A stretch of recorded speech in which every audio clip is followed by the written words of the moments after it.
Assalamualaikum warahmatullahi wabarakatuh. Bismillahirrahmanirrahim. Alhamdulillahirabbil alamin. Segala puji bagi Allah, Tuhan semesta alam, dan salat serta salam semoga tetap tercurah limpahkan kepada Nabi Agung Muhammad SAW. Pada pembahasan kita kali ini, kita akan bersama-sama membahas terkait dengan telaah filosofis alat atau media pendidikan Islam. Nah, sebenarnya bahasan tentang alat atau media pendidikan Islam ini dengan menggunakan kacamata filsafat telah kita diskusikan bersama tadi. Dan diskursus terkait dengan alat atau media pendidikan Islam ini selalu saja menarik untuk kita perbincangkan bersama. Karena apa? Karena sepertinya bahasan tentang alat atau media pendidikan Islam ini sepertinya simpel, tapi ternyata ketika kita diskusikan bersama, ternyata ini menjadi sebuah diskusi yang sangat menarik dan panjang sekali ya. Karena ketika kita berbicara tentang alat atau media pendidikan Islam itu tidak cukup hanya dilihat dengan sekilas, tetapi perlu kita telaah lebih dalam lagi dengan menggunakan kacamata filsafat, sehingga kemudian kita bisa mendapatkan kebenarannya secara hakiki.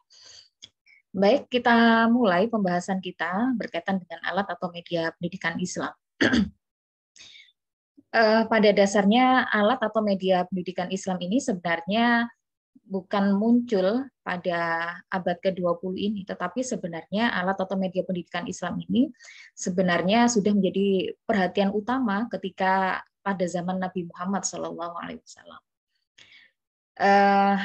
Kita mungkin pernah berpikir ya bahwa yang kita sebut sebagai alat atau media pendidikan Islam itu sebenarnya kan berarti segala sesuatu yang bisa kita jadikan sebagai perantara bagi tercapainya tujuan pendidikan Islam.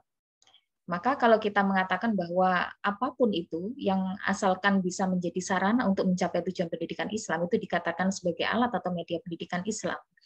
Ini artinya bahwa segala sesuatu itu tidak hanya terbatas pada sesuatu yang sifatnya berupa fisik, tetapi juga sesuatu yang bersifat non-fisik gitu ya. Nah, kemudian ada pertanyaan besar di sini. Apakah ada kemudian alat atau media pendidikan Islam itu yang sifatnya non-fisik?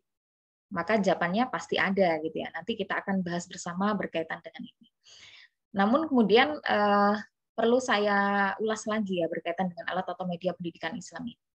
Jadi pada zaman Nabi itu, pada saat itu kegiatan pendidikan Islam itu sebenarnya sudah dilakukan di beberapa rumah ya. Seperti misalkan dilakukan di rumah Nabi, kemudian dilakukan di rumah sahabat Arqam bin Arqam misalkan gitu ya. Nah, di sini maka kemudian rumah itu juga menjadi media gitu ya, media pendidikan Islam.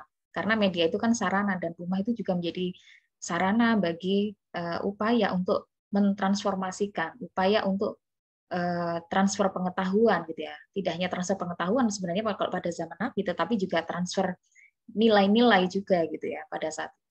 Namun kemudian seiring dengan berkembangnya waktu, seiring dengan perkembangan zaman, maka kemudian ketika kegiatan pembelajaran itu dilakukan di rumah, itu tentu saja kemudian tidak sesuai dengan fungsi rumah itu sendiri. Karena apa? Karena sebenarnya rumah itu adalah digunakan sebagai tempat untuk mencari sebuah kedamaian gitu ya, mencari sebuah ketenangan, ketentraman gitu ya. Nah, sementara ketika itu ditempati sebagai sebuah tempat untuk proses pembelajaran, tentu akan membuat keadaan rumah menjadi ramai. Dan maka pada saat itu kegiatan pembelajaran yang awalnya dilakukan di rumah itu kemudian dialihkan ke masjid-masjid gitu ya. Dan pada saat itu kemudian pada masa Rasulullah itu sebenarnya masjid sudah menjadi media dalam pendidikan Islam. Jadi masjid itu tidak hanya digunakan sebagai tempat ibadah saja, tetapi pada saat itu juga digunakan sebagai media dakwah gitu ya. Yang dalam hal ini di dalamnya juga menyangkut proses-proses untuk kegiatan pembelajaran, kegiatan pendidikan Islam pada saat itu. Dan kita ketahui juga ya sejarah dari alat atau media pendidikan Islam ini sebenarnya juga sangat berkembang dari tahun ke tahun. Tidak hanya pada zaman Nabi, tapi ketika kemudian masa Khulafaur Rasyidin, kemudian berkembang ketika Islam abad pertengahan gitu ya, ketika masa dinasti Bani Umayyah dan juga dinasti Bani Abbasiyah, alat atau media pendidikan Islam ini berkembang dengan begitu pesat seiring dengan berkembangnya ilmu pengetahuan dan teknologi oleh umat Islam pada saat itu. Kita tahu bahwasanya pada masa abad pertengahan misalkan dibangun gitu ya, ada Masjid Al-Mansur misalkan yang kemudian dibangun oleh Khalifah Al-Mansur, kemudian ada Masjid Al-Azhar di Kairo misalkan. Dan kita tahu juga bahwa pada masa abad pertengahan ketika Islam mengalami masa kejayaan, kita tahu sendiri bahwa di sana dibangun gitu ya, dibangun sekolah, kemudian dibangun perguruan tinggi, perpustakaan-perpustakaan gitu, yang perpustakaan yang koleksinya bukunya tidak hanya buku-buku biasa ya, tapi buku-buku yang jumlahnya sudah sangat luar biasa sekali, jumlahnya ribuan gitu ya. Bahkan perpustakaan ada yang jumlahnya 6.000 sampai dengan 10.000. Dan pada saat itu tidak hanya perpustakaan, tetapi observatorium. Kemudian ketika peserta didik itu jenuh, itu kemudian ada tempat rekreasi, gitu ya, ada tempat pemandian, terus kemudian ada dokter-dokter yang disiapkan bagi mereka yang kemudian ketika mengalami gangguan kesehatan selama dalam menjalankan proses pendidikan. Dan saya rasa ini semua adalah perkembangan yang luar biasa bagi alat atau media pendidikan Islam pada masa itu, pada masa abad pertengahan. Dan ternyata kalau kita membincang tentang alat atau media pendidikan Islam ini sebenarnya bukan muncul pada hari-hari ini aja, pada akhir abad ini aja ya. Jadi sebenarnya pada beberapa ratus tahun yang lalu itu sebenarnya sudah maju sekali alat atau media pendidikan Islam. Bahkan kita tahu bahwa umat Muslim pada masa abad pertengahan itu kan semangat belajarnya sangat tinggi sekali. Mereka sangat ingin mengenal budaya asing. Dan ketika semangat itu semakin tinggi, ingin mengenal budaya asing dan juga ingin belajar tentang ilmu mereka, maka kemudian pada saat itu dilakukanlah penerjemahan besar-besaran gitu ya, buku-buku bahasa asing, terutama filsafat dari baik itu dari Romawi maupun dari Yunani itu diterjemahkan ke dalam bahasa Arab. Yang kemudian seiring dengan itu bertambahlah jumlah referensi mereka gitu ya, dibangunlah perpustakaan, dibangunlah kemudian ada Baitul Hikmah gitu ya, kemudian ada Nizamiyah gitu ya, lembaga-lembaga pendidikan bermunculan pada saat itu, dan saat itu berkembang luar biasa gitu ya. Dan akhirnya di tangan umat Islam pada saat itu ilmu pengetahuan berkembang menjadi semakin canggih dan luar biasa. Dan tentunya alat atau media pendidikan Islam pada saat itu juga berkembang menjadi sangat luar biasa, sudah canggih ya pada saat itu. Nah, jadi sebenarnya alat atau media pendidikan Islam ini sudah dikenal, sudah sejak lama sekali gitu ya. Dan mungkin yang kita sebut sebagai alat atau media pendidikan Islam ini mungkin dari segi fisik memang pada masa abad pertengahan sudah sangat nampak sekali. Tetapi jangan lupa bahwa ada alat atau media pendidikan Islam yang non fisik yang ini juga memberikan kontribusi yang luar biasa bagi perkembangan peradaban umat Muslim. Terutama semua itu ada di dalam diri Nabi sebagai seorang Nabi, sebagai seorang Rasul yang sekaligus juga sebagai uswatun hasanah bagi umatnya seperti itu. Dan tentunya uswatun hasanah ini menjadi sesuatu perantara yang luar biasa bagaimana membangun umat yang toleran, bagaimana membangun umat yang disiplin, bagaimana membangun umat yang menebar kasih gitu ya di tengah perbedaan dan sebagainya. Dan saya rasa keteladanan dari Nabi ini adalah bagian dari media atau alat dari pendidikan Islam guna mencapai tujuan pendidikan Islam, yakni bagaimana agar pendidikan Islam itu dapat melahirkan manusia-manusia yang dapat memanusiakan manusia yang lainnya, yakni manusia yang mampu mengelola bumi ini dengan baik gitu ya, mengelola keragaman dengan baik, mampu berikan kasih sayang kepada seluruh yang ada di alam semesta dan mampu menjalankan fungsinya sebagai hamba Allah yang baik pula. Nah, mari kita kemudian beranjak kepada definisi dari alat atau media pendidikan Islam. Coba kita lihat secara ontologi ya, dari apa sih yang disebut dengan alat ataupun apa yang disebut dengan media. Nah, berkaitan dengan alat atau media pendidikan Islam ini, sebenarnya beberapa tokoh itu memberikan pemahaman yang sama bahwa alat itu ya sama dengan media gitu ya. Tetapi ada juga yang mengatakan bahwa alat sama media itu berbeda. Berbedanya apa? Bahwa ada yang mengatakan bahwa alat itu adalah berbagai sarana dan fasilitas yang dapat digunakan pendidik untuk memperlancar, mengefektifkan, dan mengefisienkan upaya pencapaian tujuan pendidikan. Jadi sarana maupun fasilitas apapun itu, ini seperti yang saya ungkapkan di depan tadi ya, apapun itu, baik itu sarana, fasilitas, atau hal-hal yang lainnya, yang sekiranya itu bisa membuat proses untuk pencapaian tujuan pendidikan itu bisa berjalan dengan lancar, maka itu dikatakan sebagai alat. Nah, sementara media ini adalah kata yang jamak ya, jamak dari medium. Medium itu artinya perantara.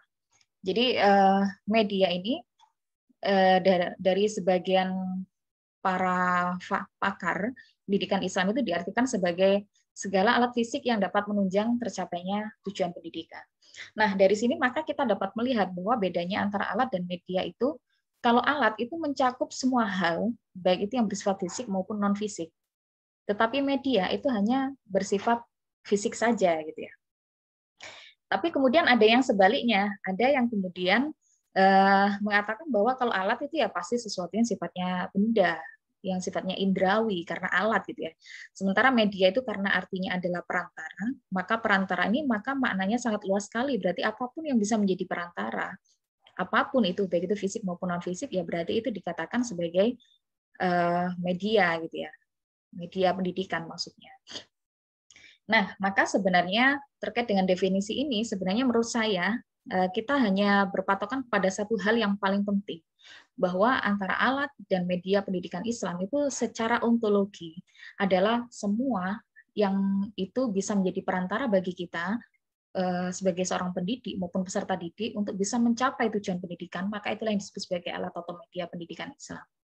Barangkali kalau misalkan saya disuruh memilih ya kira-kira saya lebih setuju dengan definisi yang mana, media atau alat kira-kira untuk menunjukkan sesuatu yang lebih luas, maka sebenarnya saya lebih memilih bahwa yang lebih luas itu adalah media gitu ya. Karena saya sepakat bahwa karena media itu artinya adalah perantara.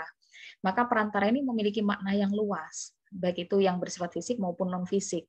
Itu dikatakan sebagai media dalam pendidikan Islam. Nah, maka dari sini sebenarnya yang paling penting adalah bukan terkait dengan kontroversi terkait dengan pemaknaan alat atau media gitu ya. Yang paling penting adalah secara ontologi, secara hakiki yang kita sebut sebagai alat atau media pendidikan Islam itu adalah segala sesuatu yang bisa menjadi perantara bagi kita untuk bisa mencapai tujuan pendidikan Islam yang kita harapkan.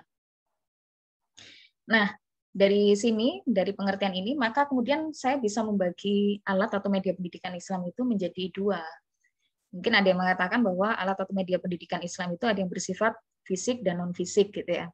Kemudian ada yang mengatakan bendawi dan non-bendawi. Kemudian ada yang mengatakan indrawi dan non-indrawi. Itu boleh-boleh saja, silakan. Karena ini sebenarnya sepadan dengan kata alat atau media pendidikan yang bersifat software dan juga bersifat hardware gitu ya.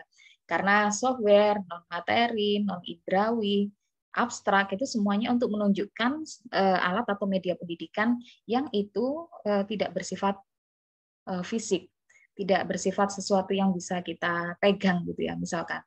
Tetapi meskipun dia bersifat non fisik, bersifat abstrak, bersifat non bendawi, tetapi ini bisa memberikan efek bagi pencapaian tujuan pendidikan Islam. Nah, itu kira-kira seperti apa kira-kira? Yang sifatnya non fisik tetapi bisa mencapai tujuan pendidikan Islam. Itu seperti keteladanan. Kita tahu bahwa berbicara tentang keteladanan ini menjadi salah satu hal yang paling penting bagi seorang pendidik untuk dijadikan sebagai sebuah sarana ataupun media dalam membentuk peserta didik yang robbani gitu ya, yang maju dalam pemikirannya. Karena kita tahu bahwa ketika kita membincang tentang pendidikan Islam, itu pada dasarnya kita itu tidak hanya sekedar transfer of knowledge atau hanya sekedar transfer pengetahuan. Tetapi lebih dari itu, yang paling penting dalam konteks pendidikan Islam adalah kita melakukan transfer of value atau transfer nilai-nilai gitu ya, transfer etika. Nah, nilai-nilai etika ini semuanya sikap yang baik ini perlu dibentuk melalui keteladanan. Jadi bagi saya keteladanan ini menjadi sebuah sarana yang begitu strategis ya.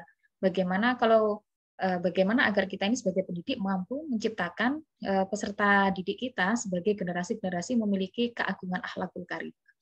Bagaimana kemudian kita itu bisa mengajarkan kedisiplinan ketika kita tidak mampu mencontohkan tentang kedisiplinan. Bagaimana kita itu mampu mendidik peserta didik kita agar memiliki tutur bahasa yang sopan dan santun, manakala kita sebagai pendidik itu tidak memiliki tutur bahasa yang sopan dan santun. Bagaimana kita itu mengajarkan kebersihan kepada peserta didik kita, manakala kita sebagai pendidik juga tidak mencontohkan tentang kebersihan.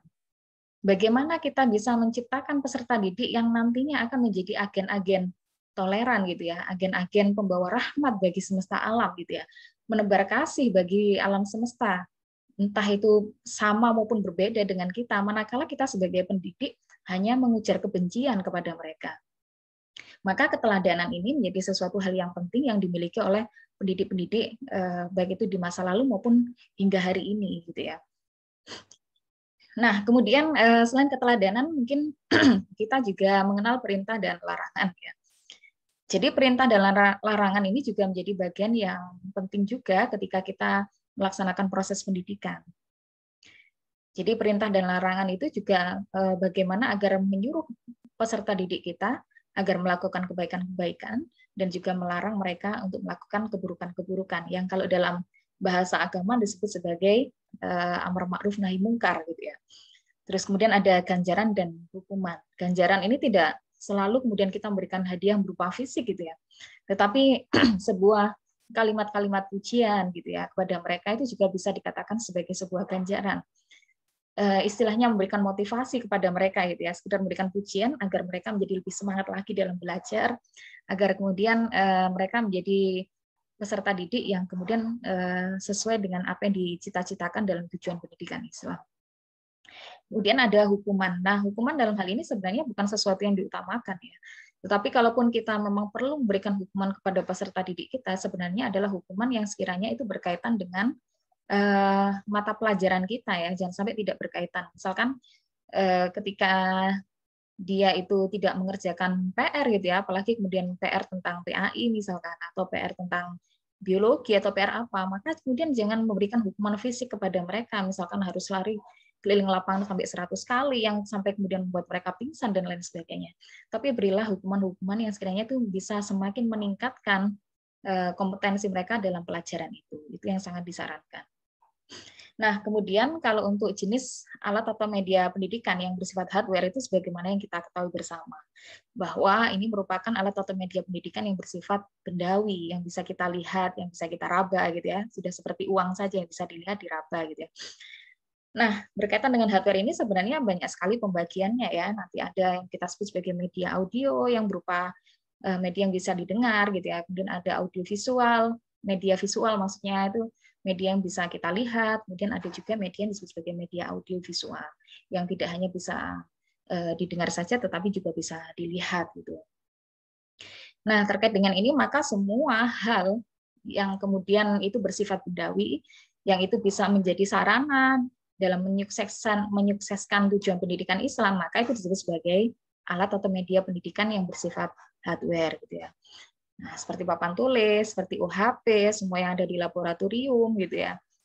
Nah, kemudian kalau bagaimana dengan pendidik-pendidik itu termasuk alat atau media pendidikan nggak? Tentu saja termasuk ya. Jadi kalau orangnya itu ya kemudian disebut sebagai hardware. Tetapi sifat-sifat beliau, sifat-sifat dari seorang pendidik yang memberikan keteladanan gitu ya, dan sebagainya itu yang kemudian kita sebut sebagai software. Nah, terkait ini sebenarnya sangat luas ya, apalagi kalau kita berada di zaman saat ini, zaman yang sudah semakin modern, apalagi di zaman 4.0 itu ya, atau yang orang-orang biasanya memanggilnya 4.0 gitu ya, di mana teknologi sudah semakin canggih, sehingga kemudian proses pembelajaran itu tidak perlu dilakukan secara tatap muka, tetapi beralih menjadi tatap maya gitu ya. Nah, jadi sebenarnya kalau kita tidak terkena pandemi, mungkin kita tidak akan melakukan pembelajaran tatap maya ya. Jadi kita akan melakukan pembelajaran tatap muka. Jadi sebenarnya yakinlah bahwa setiap apa yang dihadirkan oleh Allah kepada kita semua itu semuanya ada hikmah di sana. Jadi ada hikmah itu maksudnya bahwa semua yang dihadirkan oleh Allah itu semuanya baik bagi kita. Jika kita mau melihat dari perspektif yang lain gitu ya. Bahwa setiap cobaan itu merupakan sesuatu yang baik bagi kita, maka kita dituntut untuk senantiasa kreatif dalam menyelesaikan permasalahan hidup kita. Nah, termasuk kemudian salah satunya adalah kalau kita tidak terkena pandemi ya kemudian kita tidak akan mengenal Google Meet gitu ya. Kalau kita tidak terkena pandemi mungkin kita akan tidak mengenal Zoom gitu ya atau mengenal media-media lainnya yang kemudian kita gunakan sebagai sarana pembelajaran tatap maya. Nah, maka kemudian Google Meet, Zoom gitu ya. Kemudian ada yang kita sebut sebagai Google Classroom, kemudian YouTube, kemudian ada Telegram misalkan, dan media-media yang lainnya, ini juga sebenarnya adalah merupakan alat atau media pendidikan Islam. Nah, maka kemudian ada pertanyaan ya. Nah, kalau gitu kira-kira apa sih bedanya antara media pendidikan Islam dengan media pendidikan yang non-Islam gitu ya? Ini kayaknya aneh sekali ada media pendidikan yang Islam dan non-Islam, seolah-olah alat atau media pendidikannya ini punya agama gitu ya.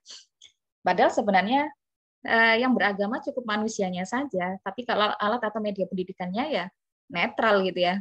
Masa sampai alat atau media pendidikan saja harus punya agama gitu ya. Ini yang syar'i, ini yang enggak syar'i, ini yang islami dan ini yang enggak islami. Sebenarnya tidak seperti itu juga. Jadi sebenarnya jenis atau alat media pendidikan itu memang sebenarnya antara barat atau pendidikan umum dengan pendidikan Islam itu ya sebenarnya semuanya hampir sama gitu ya. Tidak ada yang kemudian ini yang namanya alat, ini yang namanya media pendidikan yang syariah, kemudian yang ini yang kamu non syariah, atau kemudian ekstrim lagi disebut bahwa ini media pendidikan yang islami, sementara yang dipakai oleh orang-orang barat disebut sebagai media pendidikan yang kafir gitu ya. Wah, ini kan kasihan sekali, ternyata yang dikafirkan tidak hanya manusianya, tapi kemudian sampai alat atau media pendidikannya pun dikafir-kafirkan pula gitu ya, gara-gara mereka masuk di lembaga pendidikan yang bukan Islam. Jadi beragama itu jangan kaku lah ya, beragama itu harus yang rasional gitu ya. Beragama itu harus meneladani Nabi kita yang selalu menebar kasih gitu ya, yang tidak kemudian pemarah, pendendam. Karena agama itu sejatinya adalah bagaimana membangun sebuah keharmonisan gitu ya, bukan membangun sebuah kerusakan, bukan membangun sebuah kebencian gitu ya. Nah, maka kalau ada pertanyaan bagi saya, kira-kira apa perbedaan utama antara media pendidikan Islam dan juga media pendidikan umum atau barat? Maka sebenarnya kalau misalkan kita berbicara hardware ya sama gitu ya. Kecuali memang pada beberapa hal tertentu, misalkan media pendidikan, misalkan kalau kita belajar Al-Qur'an hadis ya mungkin berbeda dengan pendidikan ala barat, tetapi selebihnya yang lainnya ya sama gitu ya. Kalau kita belajar Al-Quran hadis kan mau nggak mau salah satu media kita adalah Al-Quran dan juga hadis, atau mungkin beberapa tafsir, buku-buku tafsir, atau kalau bukan berupa buku ya berupa e-book misalkan ya. Pokoknya semua hal itu semuanya bisa menunjang kita. Jadi sebenarnya bedanya hanya berkaitan dengan jenis mata pelajarannya ya, atau jenis yang kita kaji. Kalau memang itu memang khas miliknya umat Islam, ya memang berbeda dengan Barat ya. Di Barat mungkin tidak ada. Kalau kita belajar agama ya tentunya Barat memiliki media sendiri yang kemudian disebut sebagai Alkitab misalkan. Dan Alkitab pun hari ini juga tidak hanya berupa buku, tapi e-booknya pun juga versi PDF-nya pun juga mungkin bisa kita temukan gitu ya. Tidak hanya Al-Quran. Nah, tapi esensinya sebenarnya sama ya. Baik ada yang berupa cetak ataupun ada yang berupa aplikasi atau software. Nah, ini kemudian berkembang pula kalau kita bicara alat atau media pendidikan Islam sebenarnya nggak cukup hanya dengan membagi jenis-jenisnya saja ya, tetapi juga kontroversi yang ada di dalamnya. Terutama yang tadi itu misalkan kontroversi mana sih alat atau media pendidikan yang Islami gitu ya, dan mana alat atau media pendidikan yang nggak Islami gitu. Sampai media pendidikan pun punya agama akhirnya. Nah, yang kedua ada beberapa kontroversi lagi misalkan bahwa dalam hasanah pendidikan Islam dikatakan bahwa belajar itu ya harus jelas sanadnya gitu ya. Guru-gurunya itu harus jelas gitu. Maka bagaimana dengan orang yang kemudian belajar agama itu lewat YouTube kira-kira itu gimana? Padahal sebenarnya kalau dalam konteks Islam itu belajar itu tidak boleh sembarangan, apalagi belajarnya melalui konten-konten YouTube yang kemudian kita tidak bisa menyaring gitu, itu benar apa salah gitu ya. Nah, maka sebenarnya kalau itu dikatakan itu media apa bukan? Ya pasti media gitu ya. YouTube itu media.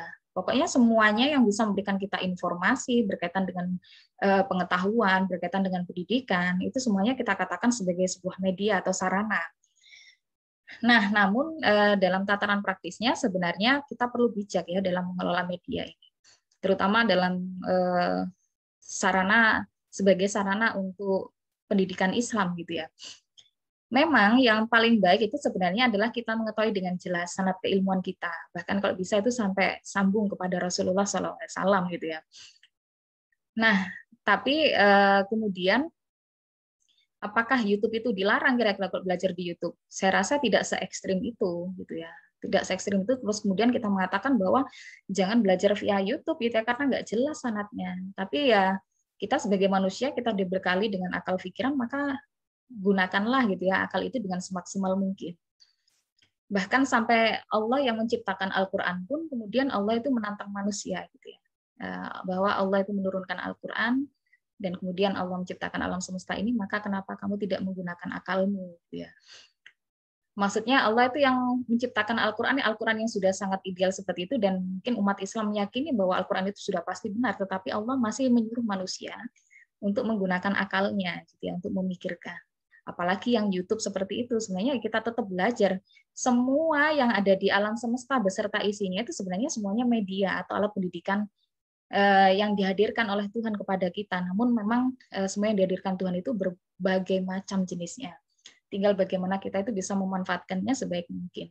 Jadi sebenarnya YouTube itu bisa kita katakan sebagai media pendidikan Islam. Saya pun sebenarnya juga menggunakan YouTube gitu ya sebagai media untuk mengajar misalkan.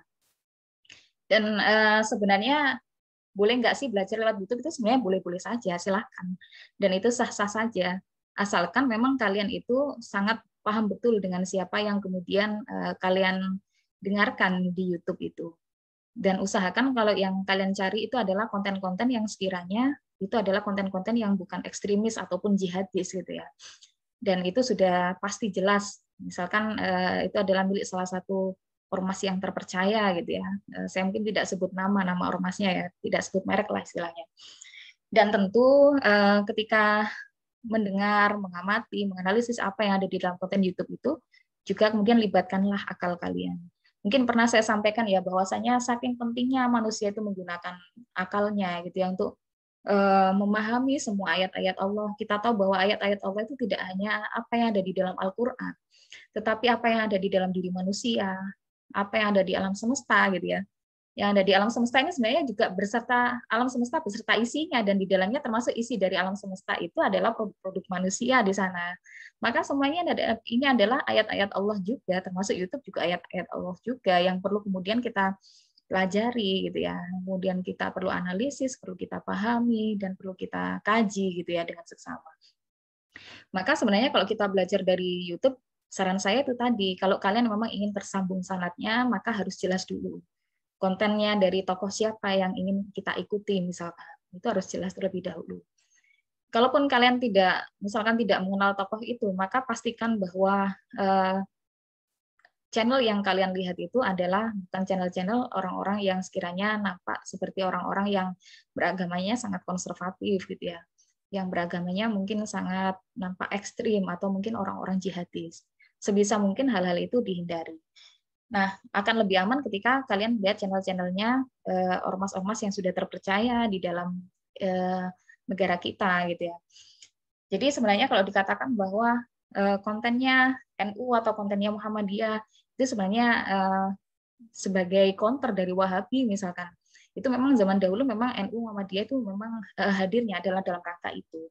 Tapi hari ini sebenarnya yang mereka dakwahkan gitu ya melalui channel-channel YouTube-nya, misalkan ada Wahid Institute, misalkan ada mubadalah.id, ada Suara Rahimah misalkan, ada dan beberapa channel-channel yang lainnya itu sebenarnya tidak hanya menyuarakan masalah penolakan terhadap Wahabi ya, tetapi juga berkaitan dengan Islam yang ramah, Islam yang toleran, Islam yang moderat gitu ya, tentang keindahan-keindahan Islam, dan saya rasa itu baik-baik saja, sah-sah saja ya. Itu bisa diikuti oleh siapapun. Dan sebenarnya perlu bijak sih dalam ketika kita menjadikan YouTube itu sebagai salah satu-satunya media untuk kita belajar agama gitu ya. Perlu bijak dari kita. Jadi kemudian ketika kita mendengarkan konten tertentu, itu jangan kemudian kita telan mentah-mentah gitu ya. Maka kita sebagai seorang insan akademik yang kemudian oleh Allah dibekali harta karun yang luar biasa ya berupa akal pikiran kita, maka kita gunakan akal pikiran itu. Tentu kita bisa membedakan yang mana yang sekiranya itu adalah baik dan mana yang buruk gitu ya.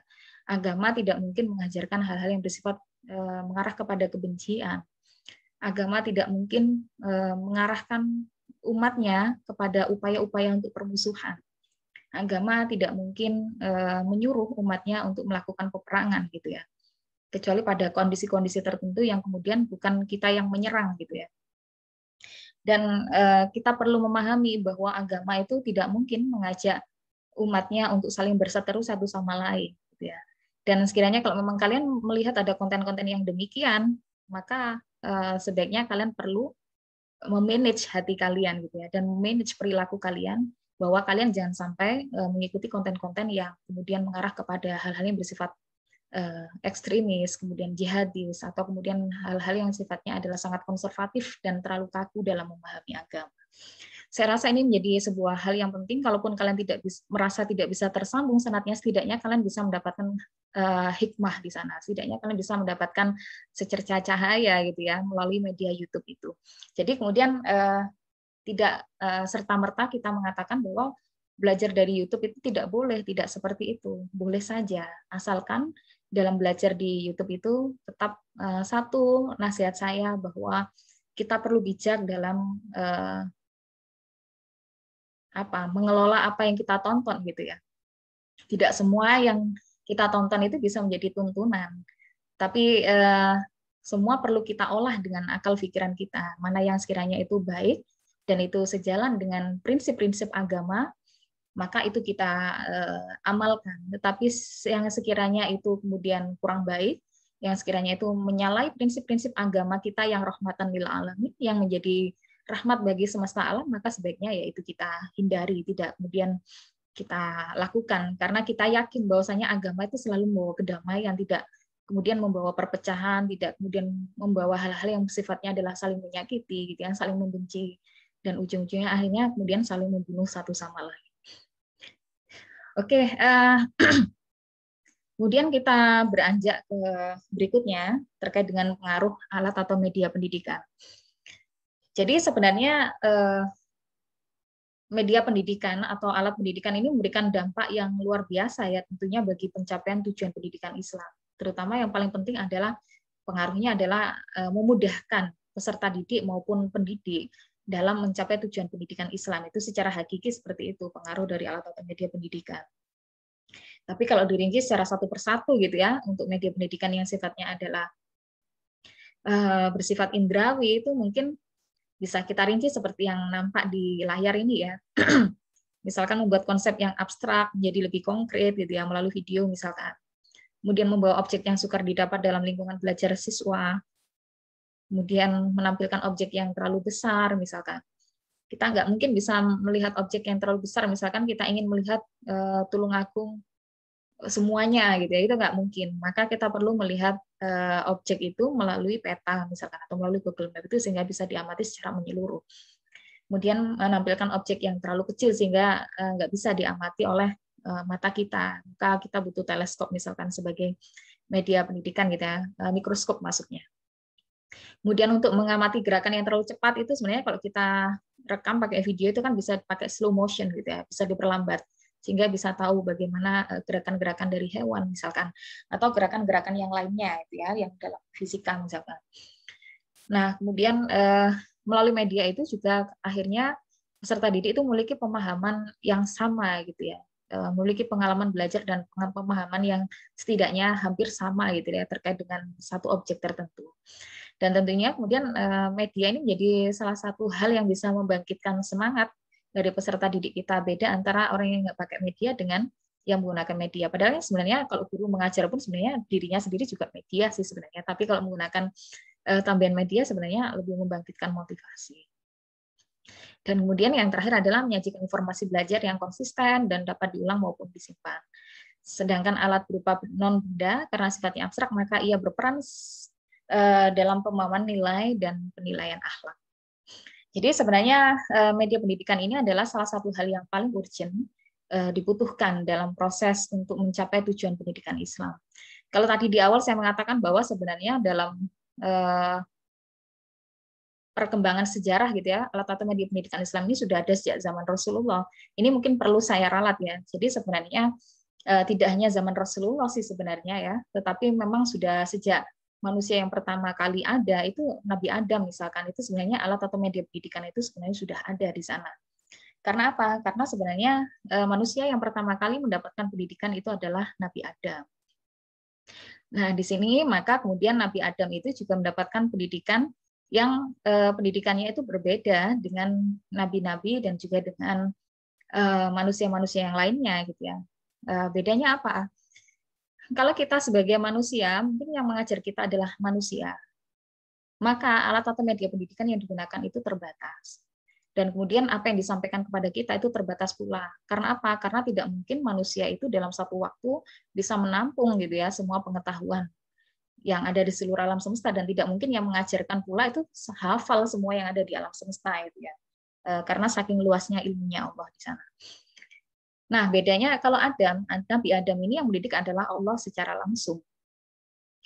Jadi perbedaannya adalah ketika kita sebagai manusia hari ini, ketika kita diajar oleh pendidik kita, maka menumbuhkan potensi itu nggak bisa secara langsung gitu ya. Tiba-tiba langsung 7 dimensi dalam diri peserta didik berkembang secara bersamaan dalam spontan dalam waktu yang singkat, itu nggak bisa. Harus sedikit demi sedikit diasah gitu ya. Maka kemudian kita akan butuh pendidikan berjenjang itu, karena nggak bisa tiba-tiba kita langsung diberikan asupan yang begitu banyak. Nah, ini berbeda dengan Nabi Adam ya. Nabi Adam karena yang mendidik adalah Allah secara langsung, maka kemudian Allah ketika mendidik Nabi Adam itu juga sekaligus langsung menumbuhkan seluruh potensi yang ada di dalam diri Nabi Adam. Dan kapasitas yang diberikan kepada Adam gitu ya, memorinya itu berbeda dengan manusia-manusia yang berikutnya. Karena apa? Karena yang mendidik adalah Allah langsung gitu ya.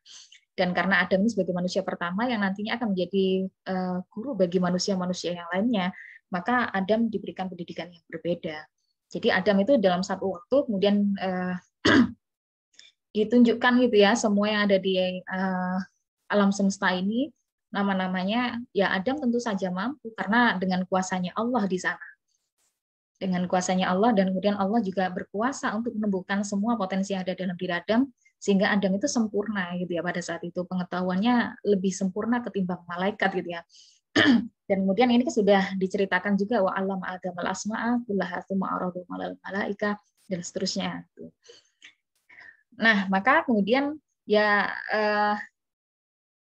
pengetahuan yang kemudian Allah berikan kepada Adam ini yang kemudian kita sebut sebagai media juga sebenarnya ya. Allah menjadi media bagi Adam untuk mendapatkan pendidikan. Berupa apa gitu ya? Berupa visual misalkan. Allah memberikan secara langsung menunjukkan kepada Adam gitu ya.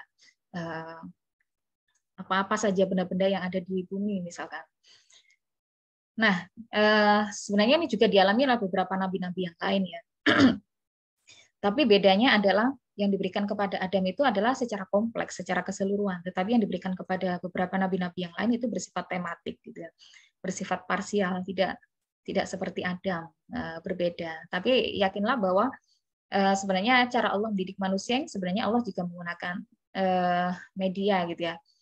Kalaupun tidak Allah yang mendidiknya secara langsung, ya maka kemudian Allah menggunakan perantara. Perantaranya berupa apa ya? Semua yang ada di sekeliling kita sebenarnya adalah media gitu ya. Teman-teman kalian itu adalah media kalian. Kemudian guru-guru kalian, dosen kalian ini semuanya adalah media kalian. Hari ini yang ada di hadapan kalian, entah itu laptop, entah itu komputer, entah itu HP, itu semua adalah media juga bagi kalian gitu ya. Prasangka-prasangka, ujian-ujian itu sebenarnya juga merupakan media bagi kalian gitu ya. Fitnah misalkan ini juga merupakan, jangan salah bahwa segala sesuatu yang nggak enak itu juga merupakan media bagi kita untuk mendewasakan diri kita sebenarnya, untuk bisa naik satu tingkat derajatnya. Jadi pada intinya bahwa kita semua ini adalah peserta didik gitu ya, dan selamanya kita adalah peserta didik, termasuk saya termasuk peserta didik, dan gurunya hanya satu. Siapa itu? Yaitu Allah Subhanahu wa taala. Didik yang maha agung, didik yang maha kasih, didik yang kemudian rahmatnya yang senantiasa kita nanti-nantikan gitu ya. Dan Allah mendidik manusia dengan caranya, dengan kehendaknya gitu ya, agar manusia itu bagaimana memaksimalkan segala yang ada dalam dirinya itu untuk mendapatkan pengetahuan yang seluas-luasnya, agar manusia itu mampu menangkap ilmunya Allah di kondisi apapun, dalam waktu apapun, dan berada dimanapun gitu ya. Karena semua yang melingkupi kita semua adalah media gitu ya, media untuk kita belajar.